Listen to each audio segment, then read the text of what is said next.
Perfect. So are you at your PG now? Yeah, I am at Oh, my PG. so sad. I'm so enjoying at home, but you are not. Quite Yeah, sad for you are enjoying by seeing me. well, true. I'm enjoying the metro rides also. Oh man, my college is far. But regardless, I'm at least having my evening tea and everything. So that's there. But how was your day in general? How was your Monday? Yeah, my Monday was great. Uh, it was complete learning and work mixture. Learning. Yeah, Ayo, what learnings are they giving you now? Now, so you're doing like a full-fledged job, no? yeah, but in tech it's always learning. That's okay. Fair enough. If you enjoy it, then it's fine. But Yeah, yeah, I do enjoy it, but after that I get tired. That's it. yeah. Well, you should be. If you would say that I never get tired of learning, I would be angry. Because why? So that's there. Oh, but man, how do you enjoy learning and all so much? You're too happy with your job. You need to be a little sad with it. I feel because I only see See, sad adults. I don't like learning some random things. For example, when I was in my college, I didn't like all the subjects, Ah, and the stuff where most of them were like outdated stuff, which is not true. applicable in real world. So Ah, here agree. it's not like that. Here, whatever you learn, you can see it implemented in real. So it's not Hmm. boring. Neither I don't feel not to do it. I like Hmm. it. Sometimes it gets challenging, and I have to figure out ways to get it done in Hmm. one time. So yeah, I kind of enjoy it and Hmm. kind of getting hold of it. Hmm. Makes sense. If that's the case, then I think you're definitely doing the right way. But yeah, you're right. In college, there were so many useless subjects. I remember one of the subjects in my graduation was environmental studies. I used to hate it. And it was a compulsory paper. It's not like something that I can drop. It was one of my major subjects. So I had to actually study it for an entire semester. And I was so bored of it because I was like, what is this subject? And why do I have to study it?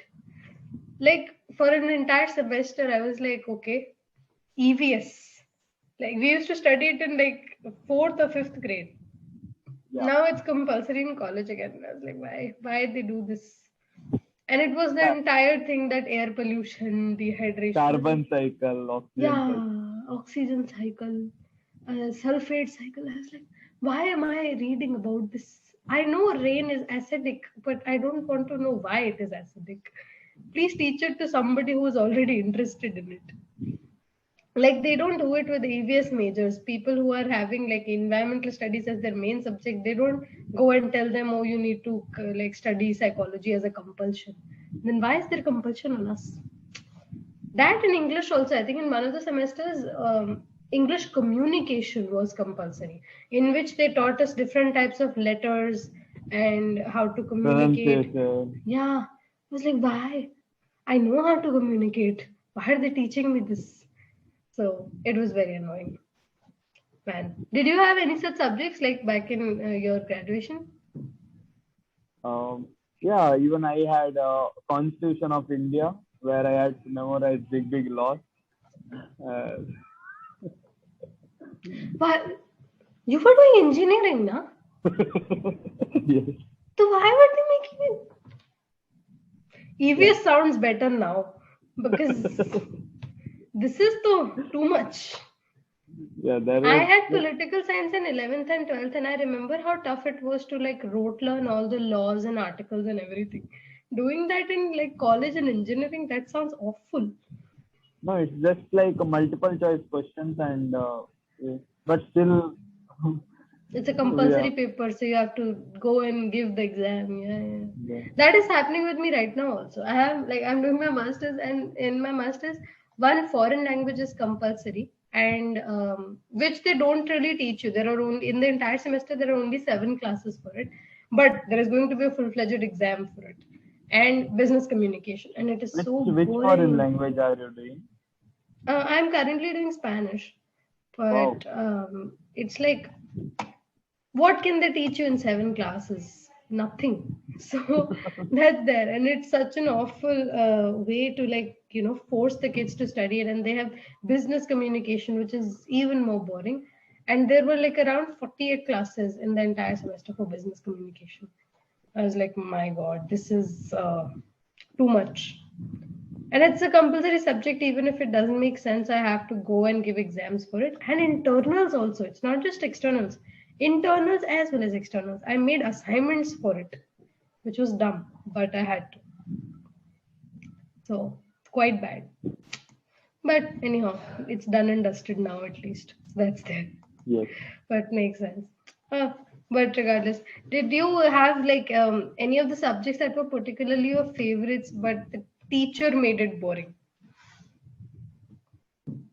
Uh, Actually, in my engineering, I can recall something else.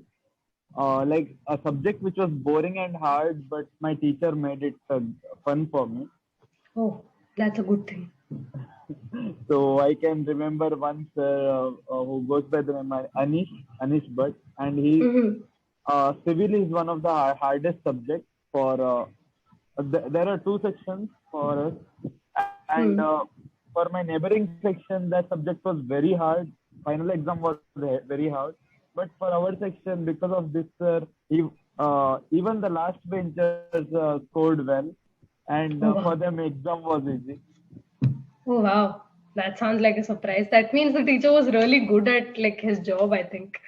Yeah, he's a kind of he gave me inspiration during my college days. Like he is really good in Sangeeta, Mm-hmm. that Veena instrument and all, and Mm-hmm. he's good in singing, and he's really passionate in civil. Uh, Oh he wow. did his M.Tech in civil Oh wow. master. So yeah, it was kind of he was not Multi-talented. fitting in that college. Yeah, It, I was about to say, does he even belong to your college? He should be at a better place. But man, but that sounds very like a multi-talented person. He was interested and passionate about his like hobbies and singing and music. And he's also like good at teaching, and he's himself very good at probably learning. That's why he's able to impart it in such a nice way. But good for him. My God, that sounds very well. and such teacher like will have some great impact on students like me. Yeah, true. Because I feel like they inspire you enough that you don't feel like leaving the field, or you don't feel like dropping out of college. You feel like, okay, I can do better. You even feel like maybe one day I can be a professor. So, yeah. There was a problem. See, because of him, I thought to do my master's in civil and do civil itself, not computer engineer. Oh, Then oh. after that semester, that subject got over. Then I got out of that hallucination. Otherwise, you were delusional till that point. You were like, oh, I can do civil. Civil sounds amazing. Even though there are no jobs for it in India. But so, that is awful. But that's true actually in India. I think computer science is the only field that has some sort of jobs. You will at least get a job in this field. Mechanical, civil, electrical, there are not many jobs for it. They at the end, I have seen a lot of my friends from mechanical or civil shift to IT because they realize that there are no jobs for mechanical. Yeah, Like currently no some of good my paying friends jobs. are shifted to Bangalore Hmm. to get training in Java full stack, which is a Yeah, CS stuff. Do that yeah. and in hopes of getting placed. Hmm. And I get it why, because in mechanical or law, there are not enough jobs. One of my friends did mechanical, and I think he was a plant manager or plant something, and he was getting paid very less. And he was getting paid barely, like, I don't know, 10, 15K a month. And he was like, what kind of job is this? It'll take me years to pay back my dad. So he dropped, and I think he studied around 8 or 9 months and then started applying for CS related jobs. He got placed in good company after that. I think for some time he worked with a startup, which is Zepto. And after Zepto, I think Wow. he worked with, now he's working with some different company. So yeah, he's finally earning well, and he's like, this field is better, even though I don't like computer science, but at least I'm getting paid well. So That's it. That's it. In India, I think the jobs in mechanical, electrical, they are too limited. So that's there. I didn't even know there was something. There is something called as mining engineering as well, and people are actually doing that. I did not know until I met somebody in clapingo who was doing it, and he used to every day tell me the struggles of it. Because like I thought it's going to be interesting, you get to mine minerals and everything, and he was like, no, it's not interesting at all, Tanishka. It's a boring job. You have to go and stand on the field all day, and then you have to talk with the labor all day, which is very tough because they don't want to listen to you, and then you have to come back, listen to a lot of abusive words from your manager, and then you come home. It's a bad job. And I'm like, Yeah. okay. So he was also planning to shift to CS. I was like, great. I That's think, why, like, he joined Clappingo to talk to yeah, you and relieve some yeah, stress. yeah, I think, yeah, yeah, to get better at English and everything and to just shift as soon as possible. I feel like every engineer starts with something in engineering, but then comes to IT. I've seen it happening with most people, dude, most people. So yeah, that's there. Quite sad. But why do you think that happens? Like you are somebody who's already into IT. How do you think these people adjust? Have you like seen somebody who's from a different field and coming to IT? Do you think it's easy for them to adjust, or do you think that it's a little tougher for them because they have not studied it for as many years as you guys have? So the thing is, I am not completely from a computer science background. In my Uh, PUC, I took biology in hopes of becoming a doctor. okay. Uh, but Why drop it? Why didn't you like but continue? the thing is, I didn't personally wanted to be a doctor. It's like Sharma ji ka beta doctor and those kind Doctor, of yeah, this kind I of get it. Yeah, uh, yeah, yeah. so I didn't have a choice. I had to be a doctor in the start. Then during the right time, I stood for myself and uh, Okay, finally. Good. see, I just knew that I didn't knew that I wanted to do engineering, but I clearly knew that I don't want to be a doctor because I don't like blood, all those things. I Uh, get it. so Yeah. then the next choice, which was remaining for me, was engineering, and my sister had completed computer science engineering. Hmm. So listening to her, I chose this field, and to be very honest, I don't regret it because technology like makes me really curious, and I like to be. Hmm. I'm a tech savvy guy. Mm-hmm. Okay. Hmm. Fair enough. Then it makes sense. If you're already into something like this, then maybe pursuing it as a career is not a bad choice, right? So that's there. And at least if you're like not getting bored on the job every day and you feel like there is something happening every day, I think that's a sign that maybe this field is for you. Because I think it's a good way to eliminate the fields that you don't like. That also gives you a choice. Like if you eliminate biology, if you eliminate a lot of other fields, like if you eliminate commerce, then you know that there are certain areas only left where you can go because the others you don't like already. So that's a good approach because, I love uh, business yeah. actually.